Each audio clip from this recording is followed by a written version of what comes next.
ప్రతి ఆత్మను నమ్మవద్దు అనే శీర్షికలో మధ్యవర్తి ఇంటర్సెసర్ అనే అంశంలో కొన్ని విషయాలు ఈ సమయంలో బహువివరంగా మనం ధ్యానిస్తాం. ప్రజల కోసం మధ్యవర్తిత్వ ప్రార్థనలు మనుష్యులందరి కొరకును, రాజుల కొరకును, అధికారులందరి కొరకును విజ్ఞాపనములను, ప్రార్థనలను, యాచనలను, కృతజ్ఞతాస్తుతులను చేయవలనని హెచ్చరించుచున్నాను. ఇక్కడ మనుష్యులందరి కొరకును, అధికారుల కొరకును ప్రార్థించాలి అనే విషయాన్ని వివరంగా తెలియచేస్తున్నాడు. మోషే మధ్యవర్తిత్వ ప్రార్థన. మోషే ఎలుగెత్తి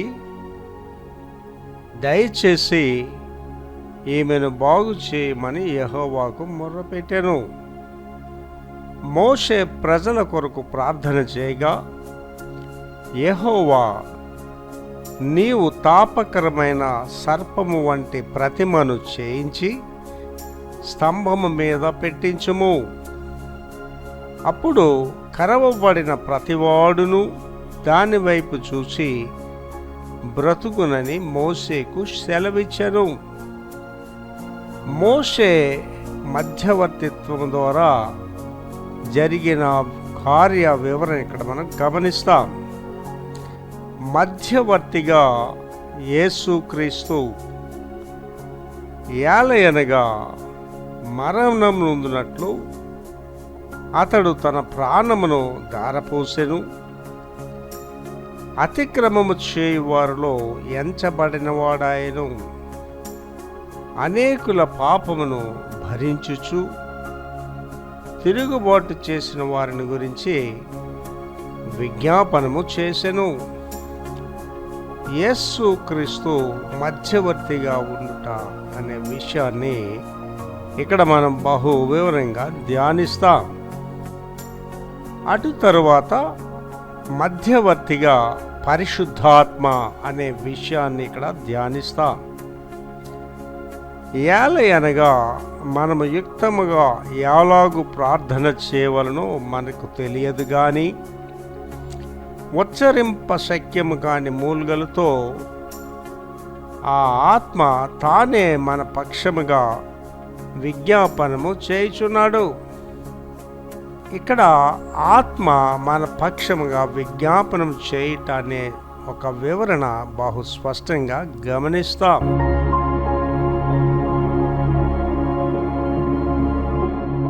ప్రతి ఆత్మను నమ్మవద్దు అనే శీర్షికలో ఈ దినాన్ని మనం ధ్యానించేది ఇంటర్సెసర్, మధ్యవర్తిత్వము. దేవుని ఆత్మ మధ్యవర్తిగా ఎలాగ పనిచేస్తాడో అనే విషయాలు ఇవాళ ధ్యానిస్తాం. ఇది చాలా ప్రాముఖ్యమైన సందేశం అండి. ఇక్కడ కూర్చొని మీకు మాత్రం కాదు కానీ ప్రపంచానికి చాలా ప్రాముఖ్యమైన సందేశం. ఇంటర్సెసర్, వేకువజామునే లెగిసి ప్రార్థన చేయండి అంటారు. దానికి అర్థం ఏంటంటే, ఒక తల్లిగా, ఒక తండ్రిగా నువ్వు వేకువజామునే లెగిసి ప్రార్థన చేస్తున్నావంటే మధ్యవర్తిగా నీ కుటుంబం గురించి దేవునికి విజ్ఞాపన చేస్తున్నావు నువ్వు. ఇంటర్సెసర్.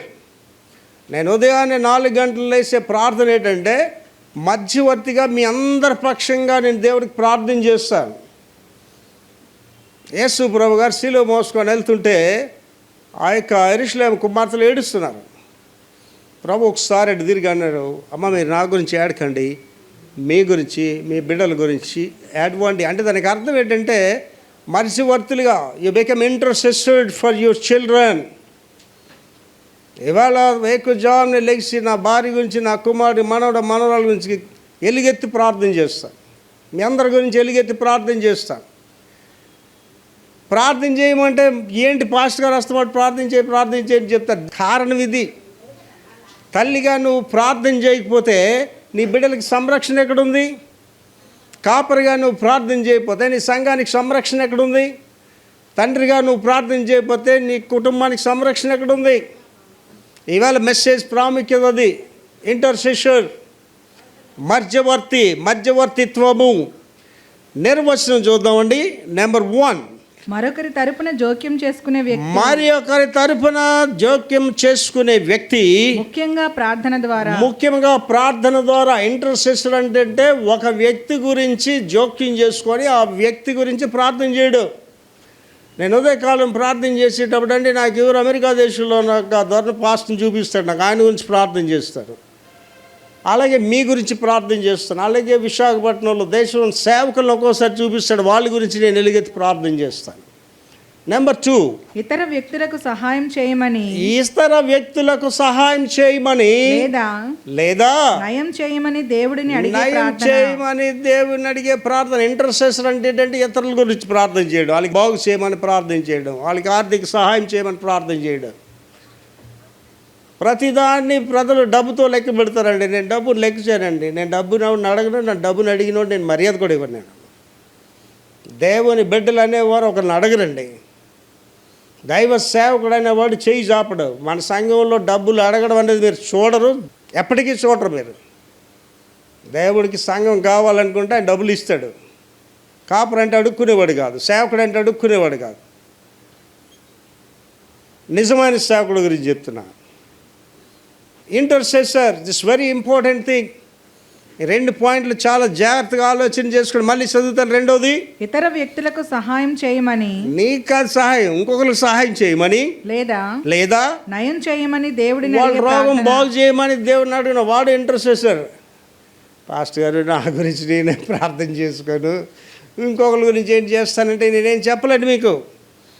దీనిలో మొదటిగా బైబిల్లో మధ్యవర్తి అంటే ఏమిటి? బైబిల్లో ఈ మధ్యవర్తి అంటే ఇంటర్సెసర్ అంటే ఏమిటి? చదువు తల్లి. మధ్యవర్తిత్వము లేదా మధ్యవర్తిత్వము లేదా మధ్యవర్తిత్వ ప్రార్థన అనేది దేవుడిని లేదా స్వర్గంలోని ఒక దూతకు తన తరపున లేదా ఇతరుల తరపున ప్రార్థించడం. అంటే దేవుని సన్నిధిలో దేవుని ఎదుట ఒకరి గురించి ప్రార్థించడం, మన గురించి కాదు. మన గురించి మనం ప్రార్థన చేసుకోవడం గొప్పలేదు. నీ కుటుంబం ప్రార్థన చేసుకోవడం కూడా గొప్పలేదు. ఇతరుల గురించి ప్రార్థన చేయడం ఇస్ వెరీ ఇంపార్టెంట్. అదే ఇంటర్సెసర్ అంటే. తర్వాత మధ్యవర్తి యొక్క లక్షణాలు ఏమిటి? మధ్యవర్తికి ఉండే లక్షణాలు ఏమిటని చెప్తున్నాడు. అదో 2 చెప్తున్నాడు. ఒకటి చదువురా. పౌలులా మనం, జాగ్రత్తగా వినండి, పౌలు గారులాగా మనం ధైర్యము, దృఢత్వము, ఓర్పు, సమర్పణ మరియు స్వీయ త్యాగం సొంత త్యాగం యొక్క వ్యక్తిగత లక్షణాలను చూస్తాం. వ్యక్తిగత లక్షణాలు పౌలు గారిలో చూస్తాం. చాలా జాగ్రత్తగా ఆలోచించండి. పౌలు గారికి ఉండే లక్షణాలు అది ఒక పౌలు గారికి మాత్రమే కాదండి, ప్రతి సేవకుడికి క్రైస్తవుడికి ఉండాలి. మళ్ళీ చదువుతలేదు. పౌలులో మనం ధైర్యం ఏంటండి? ధైర్యం ఉండాలా? ఏమంటే ఒకసారి ఆలోచించండి. మీ పాస్ట్ గారికి ధైర్యం ఉందంటారా లేదంటారా? నన్ను ఎవడైనా భయపెట్టగలడండి? ఎవడు భయపెట్టలేడు నన్ను. సైల్ ఇంపాసిబుల్. ధైర్యం అంటే నేను గొప్పవాడని కాదు, నా ప్రభువు గొప్పవాడు, నాలో ఉన్నవాడు గొప్పవాడు. తర్వాతమా దృఢత్వము, ఓర్పు. ఏంటి ధైర్యము దృఢత్వంతో ఏంటి ఉండాలమ్మా? ఓర్పు. ఏంటి నేను సహిస్తాను కదండి, పనికి మళ్ళీ సహించి నా చర్చిలో ఏంటి గృహంలో అవునండి, చర్చిలో అవునండి, పనికి మళ్ళీ ఉంటారా ఉండరా? వాళ్ళని సహిస్తారు. నేను నేర్చుకుంటారు. ఇవాళ కాప రేపైనా నేర్చుకుంటారు, సరి చేయబడతారు. సహనం ఉండాలి. తల్లిదండ్రుల బిడ్డల విషయంలో అంతా సహిస్తారో కాపరి సభ్యుల విషయంలో అంతా సహించాలి. సమర్పణ ఇస్ వెరీ ఇంపార్టెంట్. డెడికేషన్. సమర్పణ లేకుండా నువ్వేం సేవ్ చేస్తావండి? సమర్పణ లేక నువ్వేం క్రైస్తవులుగా జీవిస్తావు? చదువు తల్లి. మరియు స్వీయ త్యాగం అంటేనండి నీకు నువ్వు బ్రతకడం, నీకు నువ్వు తినడం, నీకు నువ్వు త్రాగడం కాదు. స్వీయ త్యాగము అని మా నాన్నగారి గురించి వాళ్ళ మొదటి ఆరాధనలో చెప్పా. మా నాన్నగారు షిప్యార్డ్లో సీనియర్ ఇంజనీర్గా చేశారు. మా నాన్నగారి కింద 3,000 మంది పనిచేశారు. ఆ ప్రారంభ దినాల్లో మా నాన్నగారండి క్రిస్మస్ వస్తే తనకి బట్టలు కొనుక్కోకుండా మాకు బట్టలు కొనేవాడు. స్వీయ త్యాగం. నా కొడుకు కారు ఇచ్చి నేను నడుచుకొని వెళ్ళేవాడిని. ఇవాళకి కూడా నా ఇంట్లో 2 కార్లు ఉన్నా, కొడుకు ఒక కారు, కోళ్ళ ఒక కారు పట్టుకెళ్ళిపోతే నేను హ్యాపీగా ఆటోలో వెళ్ళిపోతాను. దాన్ని ఏమన్నారండి? స్వీయ త్యాగం. చాలామంది అండి వాళ్ళు బాగుంటే చాలని కోరుకునే తండ్రులు ఉన్నారు. నాకు బాగా ఎరిగిన ఆయన ఒక ఆయనండి, బాగా డబ్బు సంపాదించాడు. వాళ్ళ ఇంట్లో పిల్లలు బంగారు పట్టీలు వేసుకునేవారు. మాకు సమీప బంధువు. రోజుకి ఒక 3 బాటిల్స్ తాగేవాడు. ఒకరోజు నేను ఆయనతో మాట్లాడుతూ, సార్ ఇలా తాగుతుంటే డబ్బంతా తరిగిపోద్ది కదా సార్, మీ బిడ్డలకి ఏమి ఉంచుతారు సార్ అంటే, బిడ్డలు ఎవరు సార్, నా కష్టార్జితం ఇది, నేను తాగి తాగి ఇల్లంతా అమ్మేసి తాగి తాగి చచ్చిపోవాలన్నాడండి. స్వీయ త్యాగం ఉంది ఆయనలో. ఇవాళ అలాంటి తండ్రులు ఎంతమంది లేరండి? మన చర్చిలో తాగుబోతులు లేరు, నాకు చాలా సంతోషం. ఒకవేళ ఎవడైనా మన చర్చిలోని తాగితే ఆడికంటే దరిద్రుడు కూడా ఎవడు ఉన్నాడు. అర్థమైందండి? తాగుబోతుడు ఒకడు ఒకసారి నాకు గెలిచాడు. ఎంతలా తాగుతావు రోజుకి అని అడిగా. ఏముందండి, ఎక్కువ తాగినుండో 200 తాగుతానండి రోజుకి అన్నాడు. రోజుకు 200 తాగుతావా? నెలకు ఎంత అయిందండి? 200 చొప్పుని 6,000 రూపాయలు అయింది. సంవత్సరానికి ఎంత అయిందండి? 72,000. 10 సంవత్సరాలకి ఎంత అయిందండి? 7,20,000. 7,20,000 అంటే నీ బిడ్డలకి ఎంత చేయొచ్చండి? నువ్వు నీ కుటుంబానికి ఎంత చేయొచ్చండి? వాటిలో మీరు ఎక్కడైనా స్వీయ త్యాగం కనిపిస్తుందండి? ఎందుకురా నువ్వు బ్రతుకుతున్నావు అంటే కొంతమంది మగవాళ్ళు ఉంటారండి, మన చర్చిలో అల్లటం లేరు, దానికి స్తోత్రం. వాళ్ళు పని చేసిన డబ్బు అంతా ఇంటికి వచ్చేటప్పటికే సారా కొట్టుకి ఇచ్చి వచ్చేస్తాడు వాడు. స్వీయ త్యాగం ఉండదు వాడికి. మా తండ్రి గారి గురించి అందుకే గర్వంగా చెప్తామండి. మా నాన్నగారి యొక్క సమాధి వాల్టర్ సెమెట్రీకి వెళ్తే మొదట్లోనే ఉంటుంది. ఆయన కాళ్ళ వైపు ఒక మాట రాశాం, వి ఓ టు అవర్ ఫాదర్ బికాజ్ ఈ సాక్రిఫైస్ లైఫ్ ఫర్ అస్ అని రాశాం. మా తండ్రికి మేము రుణపడి ఉన్నాం, ఎందుకంటే ఆయన జీవితాన్నే మా కొరకు త్యాగం చేశాడు. స్వీయ త్యాగం వెరీ ఇంపార్టెంట్. నేను తిన్నానా, నేను బాగున్నాను కాదండి. అటువంటి లక్షణాలు కలిగిన వాడు పౌలు గారు. తర్వాత దానికి వెళ్ళరా, అతను ఈ ప్రత్యేక లక్షణాలు కలిగి ఉన్నట్లే అతనికి అని పౌలు గారికి ఎలాగ ఈ లక్షణాలు కలిగి ఉన్నాయో ప్రతి మధ్యవర్తి అంటే ఇంటర్సెసర్, ఒక తల్లి అవ్వచ్చు, తండ్రి అవ్వచ్చు, పాస్టర్ గారు అవ్వచ్చు, ఒక మధ్యవర్తి తప్పనిసరిగా ఈ ఆధ్యాత్మిక లక్షణాలు కలిగి ఉండాలి. ఆ లక్షణాలు కలిగి ఉండాలి. ఏమంటే గతంలో ప్రసంగం చేసినప్పుడు దొంగ కాపర్ల గురించి చెప్పారు. కొండలకి ఎక్కించేస్తారు, గుట్టలకి ఎక్కించేస్తారు. వాళ్ళు ఎక్కడ దిగాలో సభ్యులకు కూడా తెలియదు, ఆ గొర్రెలకు తెలియదు, దారి తప్పిపోతాయి గొర్రెలు అంటాడు. అబద్ధ బోధకులు, అబద్ధ ప్రవక్తలు, దొంగ కాపరులు, ఇలా ఆలోచించేయండి. ఈ లక్షణాలు కలిగి ఉండాలి ఇంటర్సెసర్ అనేవాడికి. వాడి గురించి బ్రతకడం కాదు, పాస్టర్ వాడి గురించి బ్రతికితే అనవసరం, వాడి జీవితం అనవసరం. యేసు ప్రభు గారు ఆయన లగ్జరీస్ గురించి ఆయన రాలేదు పరలోకం నుంచి. పరలోకం నుంచి ఎక్కడికి వచ్చాడు? ఆయన తిన్నగానే పశువుల బాగ్కి వచ్చాడు. ఒక ఆర్డినరీ మనిషిగా జీవించాడు ఆయన. ఒక సేవకుడు ఎలా ఉండాలో చూపించాడు ఆయన జీవితం ద్వారా. ఇవాళ సేవకుడు ఏటి కావాలండి? ఏసీ కార్లు కావాలి, పెద్ద స్టేజ్ కావాలి, మెగా చర్చ్ ఉంటేనే ప్రసంగం చేస్తాడు. యేసు ప్రభు గారు లాగా వెళ్ళి ఒక అడుక్కున్నాడికి ప్రసంగం చేయడు, ఒక కుష్ఠరోగి ప్రసంగం చేయడు, ఒక భిక్షగాడికి వెళ్ళి ప్రసంగం చేయడు. యేసు ప్రభు గారి కంటే గొప్ప వాళ్ళు ఉన్నారండి. దేవాది దేవుడు సృష్టికర్త ఒక కుష్ఠరోగికి వెళ్ళి ప్రసంగం చేశాడండి. ఆయన అడుక్కున్నాడికి వెళ్ళి వాక్యం చెప్పాడు. ఇవాళ ఎవడైనా ప్రపంచంలో పెద్ద సేవకుడైన వాడు వెళ్ళి చెప్తాడు సార్. నేను ఒరిస్సా వెళ్తున్నా, రాయగఢ్లో మీటింగ్లో కార్లో వెళ్తున్నా. కరెక్ట్గా ఒక దగ్గర ఒక భిక్షగాడు నాకు ఎదురేడు. ఒక తంబూరా పట్టుకొని నా బుక్లో కూడా పెట్టాను, తంబూరా పెట్టుకొని వెళ్తున్నాడు ముసలోడు. డ్రైవర్ కారు పక్కన ఆపురాను, ఆపాడు. ఆ చెట్టు కింద కూర్చున్నా రారా అని. ఆ ముసలోడు ఇలా రారా అని చెప్పి, రే నువ్వు అడుక్కుంటే ఎంత వస్తుందిరా రోజుకని? ఏ ఉంది బాబా, ఒక 50 రూపాయలు రావడం కష్టం బాబా అన్నాడు. ఒక 500 ఇస్తాడు, ఆ మాటలు వింటావా? నేను బాబు సాయంత్రం వరకు వింటాను బాబు, 500 ఇస్తే అన్నాడు. ఆడి కూర్చోబెట్టాడు. అరే నీ తంబురా నాకు ఇవ్వరా అన్నాను. అది వాయిస్తూ వాడికి యేసుప్రభు గురించి చెప్పానండి. నా డ్రైవరు ఆడు అలా చూస్తున్నాడు నా కాసి. కారు ఎక్కి వెళ్ళిపోతుండేటప్పుడు మా డ్రైవర్ అడిగాడు, పాస్టర్ గారు ఇది అవసరం ఏంటండి, ఆ యొక్క భిక్షగాడికి యేసుప్రభు గురించి చెప్పడం అవసరమా అని అడిగాడు. అప్పుడు దాని యొక్క ప్రాధాన్యత వాడికి చెప్పాను. యేసు ప్రభు గారు అలాగ అడుక్కున్న వాళ్ళకి, గుడ్డోళ్ళకి, పనికి మాలిన వాళ్ళకి, కుష్ఠరోగులకి వెళ్ళి సువార్త చెప్పాడండి. ఈవేళ సేవకుడికి వాక్యం చెప్పరా అని పిలవాలంటే ఎంత ఇస్తారని ముందు అడుగుతాడు, ఎన్ని వేల మంది ఇస్తారని అడుగుతాడు. ఈ లక్షణాలన్నీ ఉండాలండి, లేకపోతే వాడు సేవ అర్జెంటుగా మానేయాలండి.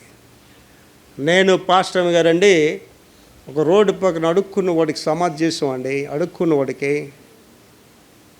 అమ్మగారు వాడికి స్నానం చేసి బట్టలేసి పౌడర్ రాస్తే మా డబ్బులతోటి ఆ భిక్షగాడికి సమాధి చేశాం. వెక్టర్ ప్రభాకర్ అనేవాడిని దేవుడు వట్టినికే దీవించలేదు. ఈ సమయంలో మధ్యవర్తి యొక్క 7 లక్షణాలు చాలా జాగ్రత్తగా వినండి. చాలా ఇంపార్టెంట్ మెసేజ్ ఇది. మీకు మాత్రమే కాదండి, ప్రపంచానికి ఇది చాలా ప్రాముఖ్యమైన మెసేజ్. 7 లక్షణాలు ఇంటర్సెసర్కి ఉండవలసిన 7 లక్షణాలు, మధ్యవర్తికి ఉండవలసిన 7 లక్షణాలు. ఒకటి చదువుతలి. మధ్యవర్తులు దేవుని దృష్టితో విషయాలను చూస్తారు. మధ్యవర్తులు దేవుని దృష్టితో విషయాలు చూస్తారు, మానవ దృష్టితో కాదు. నువ్వు మానవ దృష్టితో నువ్వు చూసావు అనుకోండి, నీ కొడుకుని ఒకలా చూస్తావు, పక్కింటి ఒకలా చూస్తావు, నీ కూతురుని ఒకలా చూస్తావు, ఎదురింటి అమ్మాయిని ఒకలా చూస్తావు. మానవ దృష్టితో నువ్వు చూస్తే దేవుడు పనులు చేయలేవు. మధ్యవర్తికి ఉండవలసిన మొదటి లక్షణం ఏంటమ్మా? మళ్ళీ చదువుది. మధ్యవర్తులు దేవుని దృష్టితో విషయాలను చూస్తారు మరియు వింటారు. దేవుని దృష్టితో నేను చూడాలా అంటే నాకు దొంగడెవడో మంచిడెవడో నాకు అలా తెలిసిపోద్దండి. నాకు 14 దేశాలు తిరిగి వచ్చానండి. మిమ్మల్ని అర్థం చేసుకోవడం నాకు పెద్ద పని. మీరు మాట్లాడగానే మీరేటో నాకు అర్థమైపోద్ది. ఎవరు వాక్యం గురించి వస్తున్నారు, ఎవరు అనవసరంగా వస్తున్నారు, ఎవరు అవసరాల గురించి వస్తున్నారు నాకు తెలుస్తుంటుంది. మళ్ళీ చదువుతలేదే. మధ్యవర్తులు అంటే ఇంటర్సెసర్ దేవుని దృష్టితో విషయాలను చూస్తారు మరియు వింటారు. నెంబర్ 2, మధ్యవర్తులు దేవునిలో నలిగిన పురుషులు మరియు స్త్రీలు. మధ్యవర్తి అంటే ఏంటండి? ఫ్రెంచ్ రెవల్యూషన్ అయింది. ఫ్రెంచ్ రెవల్యూషన్, ఆ రెవల్యూషన్లో ప్రజలకు తినడానికి తిండి లేదు, చాలా బాధపడుతున్నారు. ఒకరోజు వాళ్ళందరూ అనుకున్నారు, మనం రాణి ప్యాలెస్ వైపు స్లోగన్స్ చెప్పుకొని వెళ్దాం, రాణికి మన గోల వినిపిస్తుంది అని. ఆ రాణి ప్యాలెస్ వైపు వీళ్ళందరూ వీ వాంట్ బ్రెడ్ అని వెళ్తున్నారు. రాణి గారు లోపల చక్కగా మంచి కేకులు అన్ని రకరకాల తింటుంది. అప్పుడు ఆ సెక్రటరీని అడిగిందట, వాళ్ళు ఎందుకు అరుస్తున్నారు అని. అమ్మా వాళ్ళకి బ్రెడ్ లేదని నడుస్తున్నారమ్మా అన్నాడు. బ్రెడ్ లేదా, కేకులు తినమని అన్నదట. బ్రెడ్ లేని వాళ్ళకి కేకులు ఏంటండి? బ్రెడ్డే లేదు అడిగి కేకులేంటి? చదవమని. రెండోది మళ్ళీ మధ్యవర్తులు దేవునిలో నలిగిన పురుషులు అంటే మధ్యవర్తి అంటే ఎవడంటేనండి నలిగిన అనుభవం ఉండాలి. ఏమండి, నేను ఆకలిలో ఉన్నట్టు తిండి ఎందుకు పెడతాను తెలుసండి? ఆకలి అంటే ఏంటో నాకు తెలుసండి. తిరస్కరించబడిన వారిని ఎందుకు ఆదరిస్తానో తెలుసండి. తిరస్కరించబడడం అంటే ఏంటో నాకు తెలుసు. దేవుడు నన్ను నలుగొట్టడం అంటే ఒక రకంగా నలుగొట్టలేదండి, అనేక రీతిలుగా నలుగొట్టాడు దేవుడు నన్ను. నలిగిన అనుభవం లేకుండా నువ్వు మధ్యవర్తి కాలేవు. దానికి ఏం చేస్తాడు? విరిగి నలిగిన మనస్సు అంటాడు. నీ అహంకారం, నీ గర్వం ఉంటే నీకు నలిగిన మనసు ఎలాగొస్తుందండి? నేను బాగా పాడగలను, నేను బాగా ప్రసంగం చేయను. ఎవడికి కావాలండి నీ ప్రసంగం? ఎవడికి కావాలి నీ ప్రసంగం? అడుక్కున్నాడు వెళ్ళి చెప్తే మారు మనసు పొందుతారండి. డిగ్రీలు అవసరం లేదు ప్రసంగాలు చేయడానికి, ఫారెన్ రిటర్న్ అవసరం లేదు ప్రసంగాలు చేయడానికి. చిన్న పిల్లోడు వెళ్ళి చెప్పినా సరే మారు మనసు పొందుతారు. యాంగీషో అనే మహాభక్తుడికి 14 లక్షల సభ్యులు వారికి. మొన్నే చనిపోయాడు, 82 సంవత్సరాలు. ఆ మహానుభావుడికి పెద్దోళ్ళు వెళ్ళి సువార్త చెప్పలేదు, ఒక చిన్న పాప వెళ్ళి సువార్త చెప్పింది. We should be so obedient in the presence of the God. నలిగి ఉండాలి. ఇంటర్సెసర్ అంటే వాడు ఏదో గర్వంగా డంబంగా మాట్లాడినాడు కాదు, నలిగిన అనుభవం ఉండాలి స్త్రీకి కానీ పురుషునికి కానీ. తర్వాత మధ్యవర్తులు ప్రార్థించేటప్పుడు ఇంటర్సెసర్స్ ప్రార్థించేటప్పుడు వారి సొంత ప్రయోజనం కోసం ఆలోచించరు. సొంత ప్రయోజనం నుంచి ఆలోచించరు. ఏమంటే ఒకసారి ఆలోచించండి, దేవుడు నన్ను బహుగా దీవించాడు, నాకు ఆర్థిక సహాయం అవసరం లేదు, నాకు ఏమిటి సహాయాలు కూడా అవసరం లేదు, ఏ రంగంలోనైనా నాకు పలుకుబడి ఉంది, పని ఉంది, ఏ రంగంలోనైనా దేవుడు నన్ను ఆశీర్వదించాడు. చదవమది మళ్ళీని. మధ్యవర్తులు ప్రార్థించేటప్పుడు వారి సొంత ప్రయోజనం కోసం ఆలోచించరు. 4 గంటలకి రోజు లెగిసి నా గురించి నేను ప్రార్థన చేసుకోవట్లేదు తల్లి, నా ప్రయోజనాల గురించో, నాకు ఇంకా ఏదో కోట్లు కావాలనో, లేక నాకేదో పెద్ద పెద్ద కావాలని ప్రార్థన చేయటం లేదు. మీ గురించి ప్రార్థన చేస్తున్నా, ప్రపంచం గురించి ప్రార్థన చేస్తున్నా. వాళ్ళకి సొంత ప్రయోజనాలు ఉండవు. మధ్యవర్తులకి సొంత ప్రయోజనాలు ఉన్నవాడు దేవునికి కూడా పనికిరాడు వాడు. తర్వాత మధ్యవర్తులు దేవుని చేత గుర్తించబడిన వారు. మధ్యవర్తులు అనేవారు ఇక్కడ ఇంపార్టెంట్ థింగ్ ఏంటంటే వాళ్ళు దేవుని చేత గుర్తించబడిన వారు. ఏమండి, మత్తయి సువార్త 7వ అధ్యాయంలో వీళ్ళు వెళ్ళారు. వాళ్ళు ఎవరు? దేవుని నామాలు అద్భుతాలు చేసిన వాళ్ళు, దేవుని నామాలు మాత్కార్యాలు చేసిన వాళ్ళు, దేవుని నామాలు దెయ్యాలు వెళ్ళగండి. అలాంటి ఎవడైనా ఒకటి మనకి ఎదురేడు అనుకోండి, ఆయన ఎంత గౌరవించేస్తామండి. ఫస్ట్ గారండి ఆయన ప్రార్థన చేస్తే దెయ్యాలు పోయండి, ఫస్ట్ గారండి ఆయన ప్రార్థన చేస్తే చచ్చిన వాళ్ళు బతికిపోయారండి, ఫస్ట్ గారు ఆయన ప్రార్థించి అద్భుతాలు జరిపి. వాళ్ళు ఏమన్నారండి, యేసుప్రభు గారు మీరెవడో నాకు పొండరని చెప్పాడు అంతే. దేవుని సన్నిధిలో నీ గొప్పలు కాదని కావాల్సిన నీ విధేయత అవసరం. దేవుని సన్నిధిలో దేవునికి నువ్వు లోబడి ఉండాలి. అక్కడ రాయబడిన భయంకరమైన మాట ఏంటంటే you lawless people depart from మీ అన్నాడు. అంటే చట్టాన్ని పద్ధతిని అనుసరించని వారులారా, తెలుగులో వాడబడింది అక్రమం చేయవారులారా నా ఎదురుండి తొలగిపోండి అన్నాడు. మళ్ళీ అదే చదువురా. మధ్యవర్తులు దేవుని చేత గుర్తించబడిన వారు. దేవుడికి తెలుసు అండి మధ్యవర్తులు. God knows them. Victor Prabhakar అంటే ఏటో దేవుడికి తెలుసు ఆయనకి. కనుక నేను అడగగానే కార్యాలు ఎందుకు దేవుడు చేస్తాడంటే దేవుడు నన్ను పిలిచాడు, నేను తయారు చేయబడిన సేవకుడిని కాదు, దేవుని చేత ఏర్పాటు చేయబడిన సేవకుడను. చాలా జాగ్రత్తగా ఆలోచించాలి. మధ్యవర్తులు ఎవరో దేవుడికి తెలుసు ఆయనకి. తర్వాత క్రమశిక్షణతో కూడిన పవిత్రమైన జీవితాన్ని గడపడానికి మధ్యవర్తులు పిలువబడిన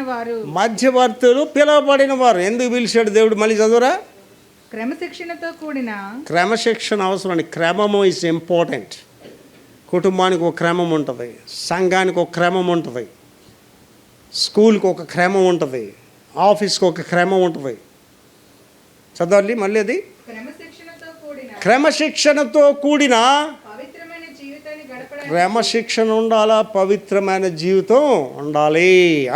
మధ్యవర్తులు తమ సమయాన్ని మరియు డబ్బును ధారాళంగా ఇచ్చేవారు. ఏమండి, ఇవాళ ప్రార్థన చేయడానికి మీకు ఎందుకు కష్టం అండి? You have no time for prayer. ఎందుకు ప్రార్థన చేయడం లేదు? మీరు టైం లేదు మీకు ప్రార్థన చేయడానికి. తినడానికి టైం ఉంది, బజార్కి వెళ్ళడానికి టైం ఉంది, టీవీ చూడడానికి టైం ఉంది, అనవసరమైన మాటలు మాట్లాడడానికి టైం ఉంది, ప్రార్థన చేయడానికి టైం లేదు. ఆలోచన చేసుకోండి. సమయాన్ని ధనాన్ని కూడా ఇస్తారు ఆడు మధ్యవర్తి. ఏంటి నాకు ఏం అవసరం అండి నా సమయం మీకు ఇవ్వడానికి? అమెరికా దేశంలో నేను ఒక దొరసానమ్మ గారికి కౌన్సిలింగ్ చేశాను. కౌన్సిలింగ్ అంటే ఆమె భర్త నుంచి విడిపోతుందంటే కూర్చొని 3 గంటలు ఆవిడకి చెప్పిన తర్వాత మళ్ళీ భార్యాభర్తలు కలిసి ఉన్నారు. ఆవిడ వెంటనే నా చేతిలో $300 పెట్టింది. అంటే అమెరికాలో మీరు ఒక గంట ఎవరితో మాట్లాడితే మీకు $100 ఇవ్వాలి వాళ్ళు. అర్థమైందండి? అమెరికాలో మీరు లాయర్ దగ్గరికి వెళ్ళారనుకోండి, లాయర్ దగ్గరికి వెళ్ళగానే అక్కడ అసిస్టెంట్ సెక్రటరీ ఉంటుంది. మీరు వెళ్ళగానే టైం ఆన్ చేసేస్తుంది టైం. మీరు ఎంతసేపు అయినా మాట్లాడవచ్చు లాయర్తో, ఎవరు ఏమనరు. ఆ లాయర్ కూడా వెళ్ళిపోమనండు, ఎవరు ఏమనరు. కానీ మీరు 4 గంటలు మాట్లాడారనుకోండి, ఆ పైకి రాగానే సెక్రటరీ వెంటనే పే $400 అంటుంది అంతే. 4 గంటలు మాట్లాడావు నువ్వు లాయర్తో, $400 ఇచ్చిమంటారు. అమెరికాలో ఏంటంటారంటే టైమ్ ఈజ్ మనీ అంటారు. ప్రతి నిమిషం నేను లెక్క పెట్టుకుంటాను. కాల విలువ నీకు తెలియకపోయిన కష్టాల పాలయ్యదవు. చాలామందికి టైం విలువ తెలియదండి. నాకు ఒక వర్క్ ఉందనుకోండి, అది రాత్రి 1 గంట అయినా పడుకోను, ఆ పని చేసిన తర్వాతే పడుకుంటాను. టైం విలువ నాకు తెలుసు. ఎవడిస్తాడని టైం? ఎవడెవడికి టైం ఇవ్వడు. మీరు సీఎం గారి దగ్గరికి వెళ్ళండి, టైం ఇస్తాడా సీఎం? టైం ఇవ్వడు మీకు. కాల విలువ తెలుసుకోవాలి, సమయాన్ని ఇవ్వాలి. తర్వాత ఏంటి ఇవ్వాలండి? ధనాన్ని ఇవ్వాలి. కొంతమంది టైం ఇచ్చేస్తారు, డబ్బు అనగానే ఇప్పుడే వస్తాను సార్ అని వెళ్ళిపోతారు. ఈ మధ్యకాలంలో అంటే నా జీవితంలో జరిగిన సంఘటనలు నాకే ఆశ్చర్యం కలిగిస్తాయి. ఆవిడెవరో నాకు తెలీదు, విజయవాడలో సేవ చేస్తుంది ఆవిడ. ఫేస్బుక్లో చూశాను ఆవిడ వర్క్. ఆవిడ క్రిస్మస్కి 2000 రూపాయలు పంపించాను. ఆవిడ ఎట్నుంచి, అయ్యగారు మీరు ఎవరో నాకు తెలియదు, నాకు సాయం పంపించారా? దేవుడు చెప్పాడు. అలాగే ఇంకొక ఆవిడకి అయితే 25,000 పంపించాను, మంచిర్యాల. సమర్పణ చేయుము ప్రభువునకు నీ దేహము ధనము సమయమును. దేహము ధనము సమయం ఇవ్వాలి. వాడు ఇంటర్సెసర్. ఇంటర్సెసర్ అంటే ఇవ్వండి ఇవ్వండి చెప్పేవాడు కాదు. ఇంటర్సెసర్ అంటే ఇచ్చేవాడు, ధనాన్ని సమయాన్ని ఇచ్చేవాడు. తర్వాత మధ్యవర్తులు దేవుని మనస్సును మార్చగలరు. మధ్యవర్తులు దేవుని మనసును మారుస్తారటండి. ఏంటి అలాగే ఎక్కడైనా జరిగిందా? అలా జరిగింది సార్ ఎక్కడైనా? దేవుడికే కోపం వచ్చిందండి ఇశ్రాయేలీయుల మీద. అలాంటి పనికి మళ్ళీ ఎవరు ఉండరండి. తింటున్నారు, దేవుని మీద తిరగబడుతున్నారు, తింటున్నారు, దేవుని దూషిస్తున్నారు. అద్భుత కార్యం చూశారు, సముద్రం 2 పాయలవడం అన్నీ చూశారు. మోసే సేనా కొండ మీదకి వెళ్తే దూడను చేసుకొని ఈ దూడ మమ్మల్ని తీసుకొచ్చింది అంటున్నారు. ఐగిప్తు నుంచి దూడ తీసుకొచ్చిందట అల్ని. పనికి మళ్ళీ దేవుడు కోపం వచ్చిందండి. వీళ్ళందరినీ నాశనం చేసేయాలని అనుకున్నాడండి. అప్పుడు ఎవరు వచ్చారంటే మధ్యవర్తి మోషే గారు వచ్చారట్టుగా.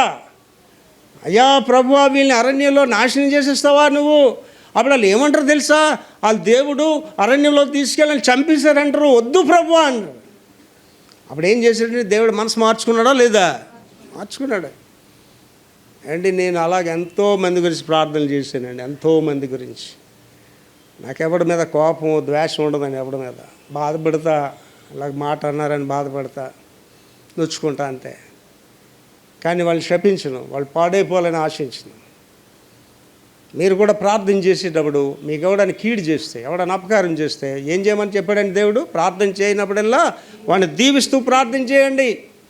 వాడు నాశనం అయిపోవాలని ప్రార్థన చేయకండి. ఎవరి గురించి కూడా దేవుడు చూసుకుంటాడు. పగ తీర్చుట ఆ పని ఆయన చూసుకుంటాడు, మీరేం చూడవసరం లేదు. మళ్ళీ చదివినది, మధ్యవర్తులు దేవుని మనస్సును మార్చగలరు. మధ్యవర్తి అనేవాడు దేవుని మనసును మారుస్తాడు. అంటే ఒకసారి అర్థం చేసుకోండి, వాడికి దేవునికి ఎలాంటి సంబంధం ఉంటుంది. ఏంటి, నేను తెల్లారి 4 గంటలు లేచి ప్రార్థనకు మోకాళ్ళు లేగానే నా గదంతా దేవుని మహిమ వచ్చేస్తుందండి. దేవుని పరిశుద్ధాత్మ అగ్ని జ్వాలలు నన్ను తాకుతుంటాయండి. మీతో ఇప్పుడు ఎలా మాట్లాడుతున్నానో అలా దేవుడితో మాట్లాడుతుంటానండి. నాకు చూపిస్తుంటాడు మీ గురించి, మీరెవరో చూపిస్తుంటాడు, మీరు ఏం చేస్తున్నారో చూపిస్తుంటాడు, మీరు ఎక్కడికి వెళ్తున్నారో చూపిస్తుంటాడు. అలా సాధ్యమా పాస్టర్ గారు? అలా నిజంగా చేస్తాడా అండి? ఎలీషా ఏమడిగాడండి? నువ్వు ఆ రథం వెనక వెళ్ళేటప్పుడు నా ఆత్మ నీతో రాలేదా? నువ్వు దొంగవో మంచోడో నాకు తెలియదండి. దేవుడు బయలుపరుస్తాడు అందరి గురించి. వాడే మధ్యవర్తి, దేవుని మనస్సును మార్చగలిగేవాడు. అండ్ ఆలోచించేయండి, బ్రదర్ కాదని కలబడిపోయారు మిరియామును ఆరోను. ఏమొచ్చిందండి అర్జెంటుగా వెళ్ళి? కుష్ఠరోగం వచ్చింది. అప్పుడు ఎవరు విజ్ఞాపన చేశారండి వాళ్ళ గురించి? మోషేయే విజ్ఞాపన చేశాడు. అంటే మోషే ఏం చేశాడని అక్కడ దేవుని మనస్సుని మార్చేశాడు.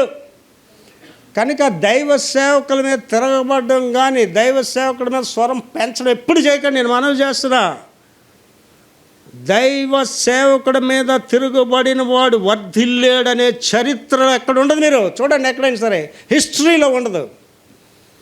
దేవుని సేవకుడి మీద తిరగబడినోడు వర్ధిల్లేడంటే ఆ దేవుడు నిజమైన దేవుడే కాదు అసలు. అర్థం చేసుకోండి. సౌలు రాజు ఒకరోజు దొరికాడు దావీదుకి. ఆ భట్టుడు వచ్చాడు, అయ్యా మీరు సెలవు ఇచ్చినట్లయితే వీడిని చంపేస్తాను. వెంటనే చెప్పాడండి దావీదు, అభిషేకింపబడిన వాడిని ముట్టొద్దని చెప్పాడు. ఒకవేళ కానీ దావీదు కానీ ఆ వేళ సౌలు రాజుని చంపేసి ఉంటే చరిత్రహీనుడిగా మిగిలిపోతాడు దావీదు, హిస్టరీలో ఉన్నాడు దావీదు.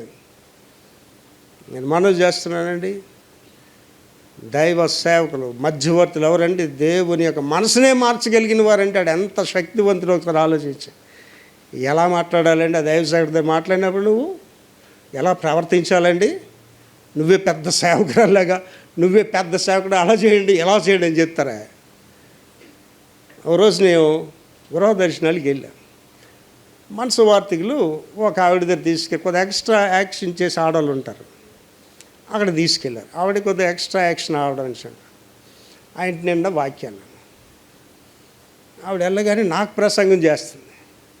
నేనేం అనలేదు, ఆలకిస్తున్నాను. నేను ఎవరో తెలియదు కదా ఆవిడకి. అయ్యగారండి, నేను ఆదివారం చర్చ్కి వెళ్ళినప్పుడు మా పాస్టర్ గారు నా గురించి కనిపెట్టుకొని ఉంటారండి అని. ఎందుకమ్మా అని అడిగి, నేను ఏం వాక్యం చెప్పాలని అడుగుతారు, నేను ఏం చెప్తే అదే చెప్తారండి అన్న. అమ్మా నువ్వేమనుకోదు, ఆ మాట చెప్తాను, మీ పాస్టర్ని అర్జెంటుగా పాస్టర్ పని మానేయమ్మని చెప్పాడు. నీలాంటి పనికి మళ్ళిందని చెప్పిన ప్రసంగం వాడు చేస్తున్నాడు అంటే ఆడు ఏం చేయాలండి? అర్జెంటుగా పాస్టర్ పని మానేయాలాడు. పాస్టర్ మాట సభ్యులు వినాలా, సభ్యుల మాట పాస్టర్ వినాలా? నాయకుడి మాట ప్రజలు వినాలా, ప్రజల మాట నాయకుడు వినాలా? ప్రజలని నడిపించేవాడు నాయకుడు, సంఘాన్ని శాసించేవాడు కాపరి తప్ప నువ్వు కాపరితో ఎలాగలా చెప్తాను? కాపరికి వెళ్ళి అర్థమవుతుందండి. You should know how to behave, ఎలా ప్రవర్తించాలో నేర్చుకోవాలి. చదవది మళ్ళీ లాస్ట్ది. మధ్యవర్తులు దేవుని మనస్సును మార్చగలరు. దేవుని మనస్సును మార్చగల శక్తి కలిగిన వారే మధ్యవర్తులు. ఏంటి నేను ఎంత ధైర్యంగా మీకు చెప్తున్నానండి. నేను అనుకుంటా ప్రపంచంలో నాకులకు చెప్పే పాస్టర్లు ఒకడెద్దరు ఉంటారేమో. నేను ఎంత ధైర్యంగా మీకు చెప్తున్నా. మీరు ప్రార్థన చేయకపోయినా పర్వాలేదు, నా ప్రార్థన మిమ్మల్ని కాపాడుతుందని ఎంత ధైర్యంగా చెప్తున్నానండి. I'm the great intercessor. నేను గొప్ప మధ్యవర్తిని. మీ గురించి నేను ప్రార్థన చేస్తున్నా, మీ భారం నేను తీసుకుంటున్నా, మీ ఒత్తిడి నేను తీసుకుంటున్నా, మీ బిడ్డల గురించి నేను ప్రార్థన చేస్తున్నా. దేవుడి మనసుని ఏం చేసేస్తున్నామండి? మార్చేస్తున్నాం దేవుడి మనసుని. ఇప్పుడు వాక్యంలోనికి వెళ్తే 4 విషయాలు ధ్యానిస్తాం. నెంబర్ 1, ప్రజల కోసం మధ్యవర్తిత్వ ప్రార్థనలు. దగ్గర చెప్పాను, మన గురించి మనం ప్రార్థన చేసుకొని నేను బాగుంటే ప్రజలు బాగుంటారు అనుకోవడం కాదండి. చాలామంది అవతల ఏమవుతున్నారో కూడా ఆలోచించారండి. నాతో ఈవిడని రావడానికి ఇష్టపడతారు. నాతో డ్రైవర్ వస్తే నేనే తిండి తిన్నానో అదే స్టార్ హోటల్లో వాడికి కూడా భోజనం పెడతారు. నాతో వచ్చిన టీం వాళ్ళందరూ నాతో రావడానికి ఇష్టపడతారు. వాళ్ళకి నాతో పాటు సమమైన గౌరవం ఇస్తాను వాళ్ళకి. మన గురించి మనం బ్రతకడం కాదండి, ప్రజల గురించి మనం బ్రతకాలి. ఏమంటున్నాడండి? ప్రజల కోసం మధ్యవర్తిత్వ ప్రార్థనలు. ప్రజల గురించి ప్రార్థన చేయండి రా. చూడండి దాని వాక్యం ఏం చెప్తుందో చూద్దాం. 1 తిమోతి 2వ అధ్యాయం 1-2 వచనాలు చదువుతలి. మనము సంపూర్ణ భక్తియు, జాగ్రత్తగా ఆలోచించ, మన సంపూర్ణమైన భక్తి అంటే భక్తి అసంపూర్ణమైనది కూడా ఉంది. ఒడ్డునున్న భక్తులు కూడా ఉన్నారు, లోతుకి వెళ్ళకుండా స్తోత్రం అనిస్తే భక్తి అనుకుంటారు. కొంతమంది అనుకున్నా హల్లు అని చెప్పి భక్తి అనుకుంటారు. ఒకసారి ఒక ఆవిడ వచ్చింది, అయ్యగారు నేను ప్రార్థన చేస్తాను, చెయ్యమ్మా నేను మోకాళ్ళు తోత్రం నాకు ఊగిపోతాను. అంత అయిన తర్వాత ఎందుకమ్మా అలా ఊగిపోతున్నాను అడిగాను. పరిశుద్ధాత్మ నా మీదగా, పరిశుద్ధాత్మ నీ మీదకి వచ్చి నువ్వు చెప్పడం కాదు, నువ్వు ఊగడం కాదు. నీలో పరిశుద్ధాత్మ ఉందో దురాత్మ ఉందో అవతలుడికి కనిపిస్తూ ఉంటుంది. చాలామంది ఏమనుకుంటారంటే ఓవర్ యాక్షన్ చేసి భక్తి అనుకుంటారు. ఓవర్ యాక్షన్ చేసి నువ్వు పనికి మాలింది అని అనుకుంటారు, భక్తురాలు అనుకోరు. అర్థమవుతుందండి.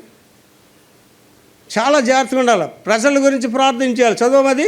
మనము సంపూర్ణ భక్తియు, సంపూర్ణమైన భక్తి. సగం సచ్చిన భక్తులు ఎక్కువైపోవడం వల్ల గుళ్ళు పాడైపోతున్నాయండి. సంఘాలు ఎందుకు పాడవుతున్నాయంటే సగం సచ్చిన వాళ్ళతో తెలిసి తెలియనివాడు, తెలిసినోడుగా చెప్పగలం. తెలియనోడికి చెప్పగా. ఈ తెలిసి తెలియని వాళ్ళు ఉంటారు కదా, మిడిమిడి జ్ఞానం, ఆడికి ఎవడు చెప్పలేడండి. ఆడికి ఎవడు చెప్పలేడు. ఆడు ఎవడు చెప్పినా నాకు తెలుసులే అంటాడు, ఎవడు చెప్పినా నాకు తెలుసు అంటాడు.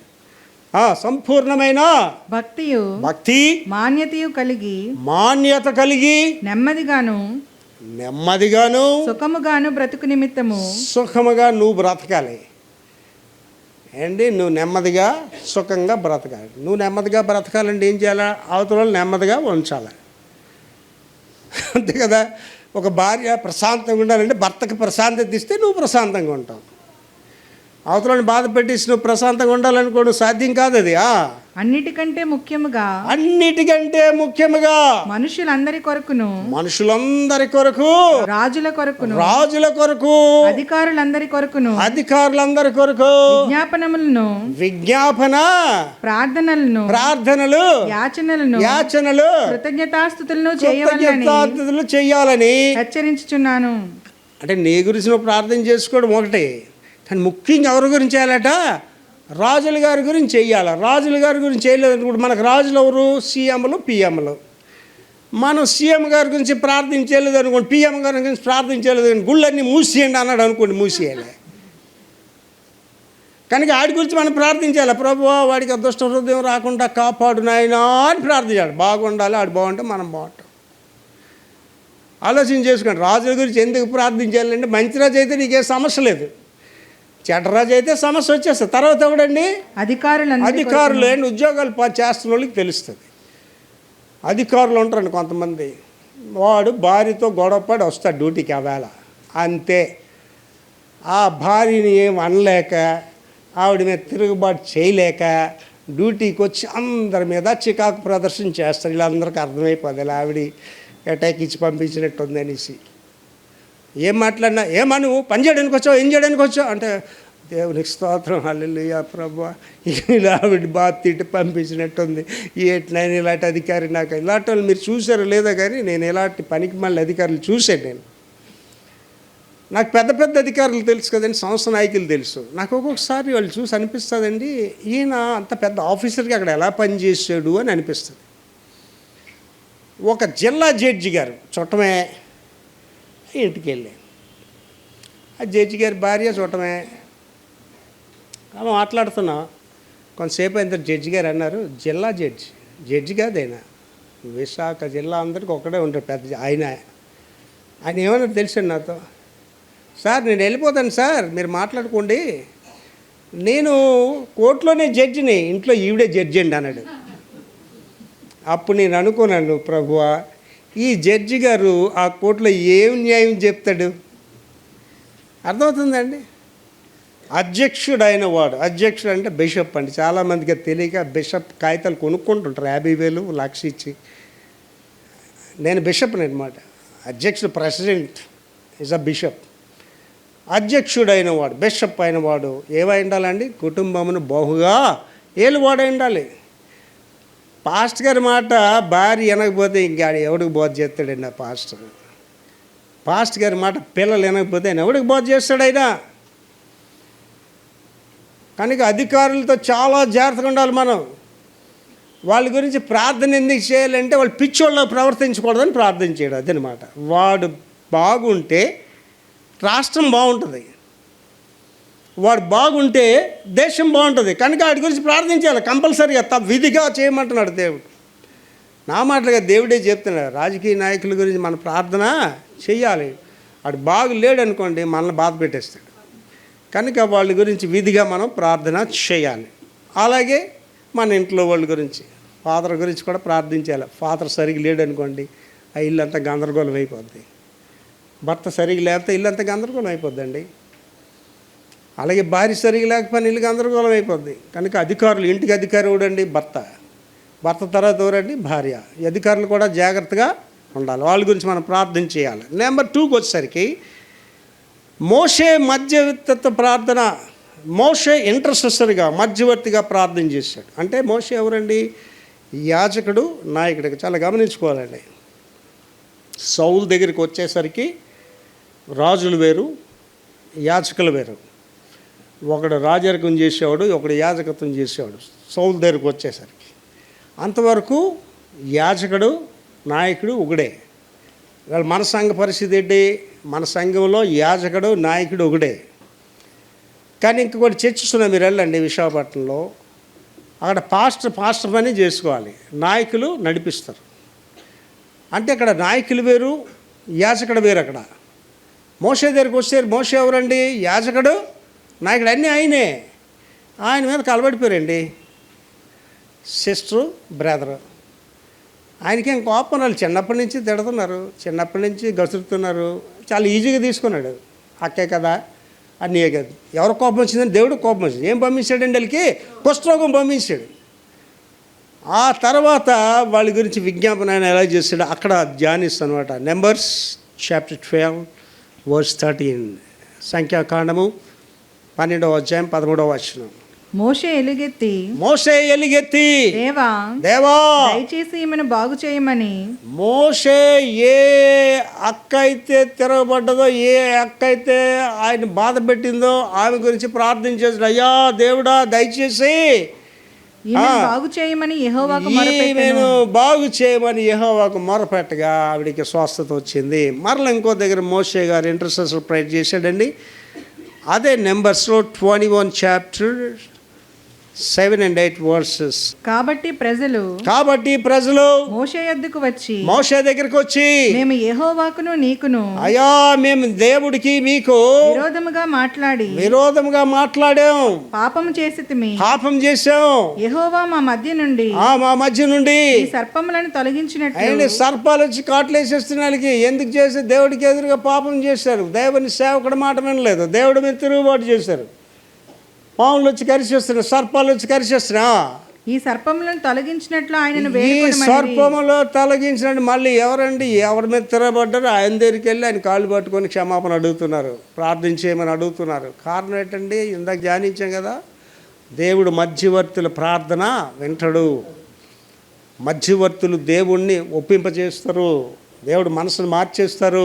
చూడండి అప్పుడు ఏమైందో, మోషే ప్రజల కొరకు ప్రార్థన చేయగా, మోషే ఎప్పుడైతే ప్రార్థన చేశాడో మధ్యవర్తిగా, యెహోవా నీవు తాపకరమైన సర్పము వంటి ప్రతిమను చేయించి స్తంభము మీద పెట్టుము, అప్పుడు కరవబడిన ప్రతివాడును దాని వైపు చూచి బ్రతుకునని మోషేకు సెలవిచ్చెను. చూడండి వెంటనే దేవుడు చెప్పాడు.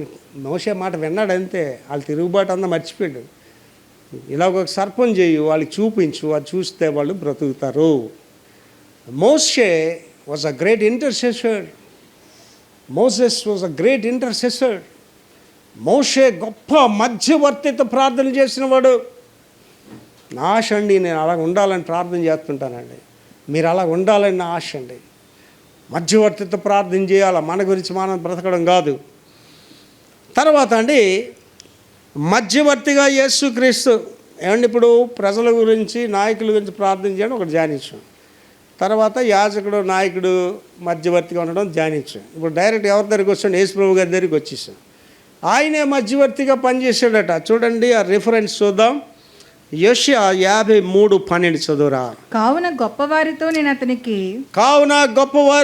అతనికి పాలు పంచిపెట్టెదను, ఘనులతో కలిసి అతడు కొల్లస్తంభు విభాగించుకొనును. ఏలయనగా ఎందుకంటే మరణము నొందినట్లు అతడు తన ప్రాణాన్ని ధారపోసెను. అతిక్రమం చేయువారిలో ఎంచబడిన వాడాయను. అనేకుల పాపమును భరించుచు పాపాలు భరిస్తూ తిరుగుబాటు చేసిన వారిని గూర్చి విజ్ఞాపనం చేసెను. ఏం చేశాడు? ఆయన విజ్ఞాపన చేశాడు. Jesus was a great intercessor. యేసు ప్రభు గొప్ప మధ్యవర్తిగా ప్రార్థన చేశాడు. అండ్ ఆ శిష్యుల గురించి ఆయన ఎంత ప్రార్థన చేశారండి. శిష్యులకి ఏం చెప్పారండి? మీరు నిలిచి ఉండులాగున, మీ ఫలములు నిలిచి ఉండులాగా నేను తండ్రిని వేడుకుంటున్నాను. Is a great intercessor. యేసు ప్రభు అని అందరి గురించి విజ్ఞాపన చేశాడండి. వీళ్ళందరూ ఇక్కడ కూర్చున్న వాళ్ళు ఈ మైకులు వింటున్నారు, గమనించాలి. యేసు నామములోనే రక్షణ. యేసు నామంలో తప్ప ఏ నామంలో రక్షణ లేదు. యేసు దేవుడని ఎవరు ఒప్పుకొనరు, వారి తండ్రిని కూడా ఒప్పుకోరు. రక్షణ అనేది యేసు ప్రభులోనే. ఎవరు యేసు ప్రభు? తండ్రి అయిన దేవుడే, వాక్యమైన దేవుడే, ఆయనే శరీరం దాల్చుకొని వచ్చాడు, తన ప్రజలను తానే రక్షించుకు వచ్చాడు కాబట్టి ఆయనకి యేసు అని పేరు పెట్టబడ్డది. చాలా జాగ్రత్తగా ఆలోచించుకోండి. Jesus was a great intercessor. యేసు ప్రభు గొప్ప మధ్యవర్తిగా ప్రార్థన చేశాడు తండ్రికి. ఆఖరిగా మధ్యవర్తిగా పరిశుద్ధాత్మ, హోలీ గోస్ట్, తండ్రి, కుమార, పరిశుద్ధాత్మ. పరిశుద్ధాత్మ కూడా మధ్యవర్తిగా ప్రార్థన చేశాడని చెప్తున్నాడండి. Romans chapter 8 verse 26. రోమా 8:26. అటువలే ఆత్మయు మన బలహీనతను చూచి, చాలా జాగ్రత్తగా ఆలోచించండి, ఆత్మ మన బలహీనతలు చూచి సహాయం చేయించున్నాడు. ఆత్మ ఏం చేస్తున్నాడు? సహాయం చేస్తున్నాడట. ఏలయనగా, ఎలాగంటే మనము యుక్తముగా ఎలాగూ ప్రార్థన చేయవలెనో మనము యుక్తముగా ఎలా ప్రార్థన చేయాలో మనకు తెలియదు గాని ఉచ్చరింప శక్యము కాని మూలుగులతో ఆ ఆత్మ తానే మన పక్షముగా విజ్ఞాపనం చేస్తున్నాడు. ఇక్కడ ఆలోచన చేసుకోండి. ప్రార్థన చేయని వాడికి ఈ మాటలు అర్థం కావండి. ప్రార్థనా జీవితం లేని వాళ్ళు కూడా ఈ మాటలు అర్థం కావు. ప్రార్థనా జీవితం ఉన్న వాళ్ళకి, ప్రార్థనా జీవితంలో లోతైన అనుభవం ఉన్న వాళ్ళకి ఇది అర్థమవుతుంది. మామూలు వాళ్ళకి అర్థం కాదు. ఆత్మలో ప్రార్థన చేయడం ఏమంటే, నేను ప్రార్థన చేస్తుంటా, తక్కువలో గంట చేస్తానండి, ఉదయం గంటన్నర చేస్తాను. కొంత టైం అయ్యేసరికి నా పక్కన ఎవరో ఒక వ్యక్తి నాకు ఫలానా వ్యక్తి గురించి ప్రార్థన చేయమని చెప్తుంటాడు. వెంటనే నేను చేస్తున్న అంశం అక్కడ ఆపి ఆ వ్యక్తి గురించి ప్రార్థన చేస్తాను. నాకు తెలుస్తుంటుంది ఎవరు చెప్తున్నారు, నాకు అది పరిశుద్ధాత్మ దేవుడు చెప్తాడు. ఇంకా మీరు ప్రార్థనలో లోతైన అనుభవంలోనికి వెళ్తే కొంతసేపు ప్రార్థన చేసిన తర్వాత మీ స్వరం రాదు, ఇంకా స్వరం రాదు. అప్పుడు మీరు సైలెంట్గా ఉంటారు, ప్రార్థన వెళ్తుంటుంది మీ లోపల నుంచి. అదే పరిశుద్ధాత్మ దేవుడు చేసే ప్రార్థన. అది మీకు అర్థమయ్యే స్టైల్లో చెప్పాలంటే, మన అమ్మ నాన్న చచ్చిపోతారు చూసారండి, చాలాసేపు ఏడ్చి ఇంకా ఏడడానికి నీకు శక్తి ఉండదు. అప్పుడు నువ్వు ఏడ్చేటప్పుడు మాట్లాడే అంటుంటావు అనమాట. అంటే స్వరం రాదు, ఆ భావన వస్తుంటుంది లోపల నుంచి. That's how the Holy Ghost pray. పరిశుద్ధాత్మ దేవుడు ఆ రీతిగా మన పక్షంగా విజ్ఞాపన చేస్తాడు. అనుభవంలోకి మనం వెళ్ళాలి. పరిశుద్ధాత్మ అంటే యాక్షన్ కాదండి. పరిశుద్ధాత్మ అనే లాగా వచ్చేసి యాక్షన్లు చేయడం, గెంతులు వేయడం, అవి కాదు పరిశుద్ధాత్మ అంటే. పరిశుద్ధాత్మ ఇస్ ద జెంటల్ స్పిరిట్. నీలో పరిశుద్ధాత్మ ఉంటే ముందు నువ్వు క్రమంగా ఉంటావు. నీలో క్రమం లేదంటే నీలో అనేది పరిశుద్ధాత్మ కాదు, దురాత్మ అనమాట. అర్థమవుతుందండి? సంఘంలో క్రమం చాలా అవసరం. పాత రోజుల్లో నేను వాక్యం చెప్తుంటే ఒక ఆవిడ లేచి ప్రవచనం చెప్తుంది. నేను వెంటనే సాతానా పో అని నేను చేశాను. వాక్యం చెప్తుంటే నువ్వు యాక్షన్లు చేస్తావా? నువ్వు వాక్యం చెప్తుంటే వాక్యం అంత కుదురుగా వినాలండి, చేతులు కట్టుకొని వినాలి వాక్యం. నేను వాక్యం చెప్తుంటే ప్రవచనం చెప్తుంది ఆవిడ. పాత సభ్యులకు తెలుసు అది. నేను చెప్పాను, వచ్చే వారం నుంచి మా చర్చికి రావద్దని చెప్పాను. Church need obedient people. విధేయత కలిగిన వాళ్ళు సంఘానికి కావాలి. సంఘంలో క్రమశిక్షణ అనేది చాలా ఇంపార్టెంట్. అందరూ ఎలాగ ఉన్నారు, మనం అలాగ ఉండాలి. We should maintain silence, we should maintain discipline. పరిశుద్ధాత్మ అంటే అది. కొన్ని చర్చెస్ ఉంటాయి, ఆ చర్చిల్లోని గెంతుతుంటారు, వాక్యం అవుతుంటే గెంతుతుంటారు. ఈ పిచ్చి ఇక్కడ కాదు, ఈ పిచ్చోళ్ళు ఎక్కడ, అమెరికాలో కూడా ఇలాంటి పిచ్చోళ్ళు. అమెరికాలో ఎక్కువ నల్లోనే చర్చిల్లో ఉంటారు. వాక్యం చెప్తుంటే ప్రీచ్ ప్రీచ్ ప్రీచ్ ప్రీచ్ అంటుంటాడు. నేనే లేడు ఆ చర్చికి. రై సైలెంట్ కూర్చో, చేతులు కట్టుకొని, చేతులు ఒప్పడాలు, గెంతడాలు చేకి అక్కడ నా దగ్గర. వాళ్ళు పాస్టర్ వచ్చాడు. పాస్టర్, నాకు ఇంతకాలం ధైర్యం లేదు. ఎంత ధైర్యంగా చెప్పావు. ధైర్యం ఆడేవాడండి. మర్యాద కూర్చోడానికి వస్తావా, నువ్వు యాక్షన్ చేయడానికి వస్తున్నావా చర్చికి? చేమలాపల్లిలో మనం వాక్యం చెప్పాం. అప్పుడు ప్రార్థన చేశాను, దయచేసి మీరే వీళ్ళతో మాట్లాడండి అని. 10 నిమిషాలండి వాక్యం ఏంటి సిద్ధపడినంత పక్కన పెట్టేసి యేసు రక్షకుడు అని చెప్పానండి. 10 నిమిషాలు. నాతో వచ్చిన టీంలో ఉన్నారండి. ఆ వెంటనే ఆ పాస్టర్ నన్ను ఏమన్నాడు తెలుసా? అయ్యగారు మీకు మేము చెప్పలేమండి ఇలాగా.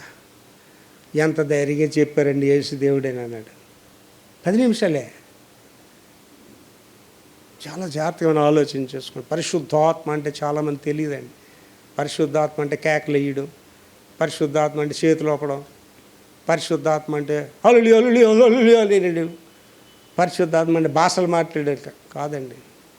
పరిశుద్ధాత్మకు ఉన్న గొప్ప నామం ఏంటంటే ఇట్స్ జెంటల్ స్పిరిట్. పరిశుద్ధాత్మ నీ మీదకి రాగానే క్రమం అనేది నీకు వస్తుంది. పరిశుద్ధాత్మ వాడి మీదకి రాగానే ఏం చేశాడంటే ఆకాశం తట్టు కన్నులు ఎత్తుటకు వాడికి ధైర్యం చాలలేదు.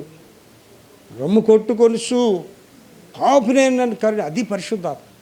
దురాత్మనోడు ఏంటి చెప్తున్నాడండి, హే నేను రోజుకి 3 సార్లు ప్రార్థన చేస్తాను, హే నేను దశంభాగాలు ఇస్తానని చెప్తున్నాను. ఆ ప్రార్థన దేవుడు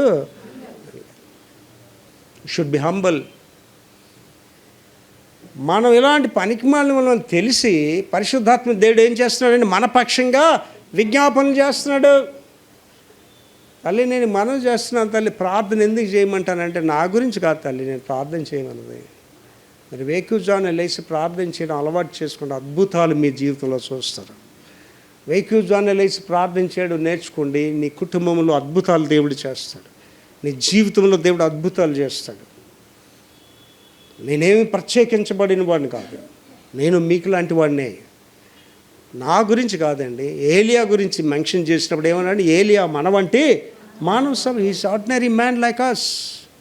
విక్టర్ ప్రభాకర్ మీలాంటి ఒక మనిషి, ఏలియా మీలాంటి ఒక మనిషి. ఎందుకు మీరు ప్రార్థన చేయలేకపోతున్నారు? కారణం ఏంటంటే సోమర్తనం. కారణం ఏంటంటే దేవుడు అంటే భయం లేకపోవడం. కాపరి ఇన్నిసార్లు చెప్పాలండి వేకువజామున లేచి ప్రార్థన చేయమని. నీ అవసరం గురించి ఒక యవనస్తురాలిగా, నీ గురించి ఒక తల్లిగా, నీ కుటుంబం గురించి ప్రార్థన చేయడం నీకు కష్టంగా ఉందా? టైం లేదండి అంటావు. నీకు అన్నిటికీ టైం ఉంది, ప్రార్థనకి టైం లేదు. ఏంటి ప్రెసిడెంట్ ఆఫ్ అమెరికా కూడా భోజనం చేయడండి, భోజనానికి టైం ఇవ్వడండి. నేను రాసిన సేయింగ్స్లో చక్కని మాట రాశానండి, a busy man is not busy for his own people. బిజీగా ఉన్నవాడు తన ప్రజలకు బిజీ కాదు. తల్లి ఎంత బిజీగా ఉన్నా తన బిడ్డలు కాబట్టి బిజీ కాదు. తండ్రి ఎంత బిజీగా ఉన్నా తన బిడ్డలు కానీ బిజీ కాదు. చాలా జాగ్రత్తగా ఆలోచన చేసుకోండి. పరిశుద్ధాత్మలో ప్రార్థన చేయడం. మళ్ళీ చదవది. అటువలే ఆత్మయు మన బలహీనతలు చూచి సహాయం చేయుచున్నాడు, సహాయం చేస్తున్నాడు. ఎందుకంటే మనం యుక్తముగా ఎలాగో ప్రార్థన చేయాలో తెలియదు గాని, మనకు తెలియదు. ఉచ్చరింప సఖ్యము కాని మూలుగులతో ఆత్మ తానే మన పక్షముగా విజ్ఞాపన చేయుచున్నాడు. కళ్ళు మూసుకొని ప్రార్థన చేసుకుందాం. ప్రతి ఒక్కరు కూడా దయచేసి నేను మనవి చేస్తున్నాను తల్లి, నా అనేది నీలో తీసేసుకోండి దయచేసి. Humble your self. ఎవడు దీనుడైన స్వరము విని వణుకుచుండునో వారినే నేను గుర్తిస్తున్నాను అన్నాడండి. దేవుడి దగ్గరికి వచ్చినప్పుడు అనకు అవసరం, విధేయత అవసరం. ఎవరు నలిగిన మనసు కలిగి ఉంటారు వాళ్ళని ఆయన చూస్తున్నాను అంటున్నాడు. హృదయాంతరంగాల్లోనికి దేవుడిని ఆహ్వానిద్దాం. ఆయన ప్రియబిడ్డలుగా మనం జీవిద్దాం. మన కుటుంబానికి అనేకులకు మధ్యవర్తులుగా నిలబడే విజ్ఞాపనలు చేద్దాం. దేవా మీకు వందనాలు, స్తోత్రాలు తండ్రి. ఈ దినాన్ని ప్రభువా మాతో మాట్లాడారయ్యా. మీకు విధేయులమై ఉండి మా కుటుంబముల కొరకు, మా సంఘము కొరకు మధ్యవర్తిత్వ ప్రార్థనలు చేస్తూ మీ సాక్షులుగా జీవించు కృప మాకందరికీ దయచేయమని యేసు పరిశుద్ధ నామములో వేడుకుంటున్నాము తండ్రి. ఆమేన్.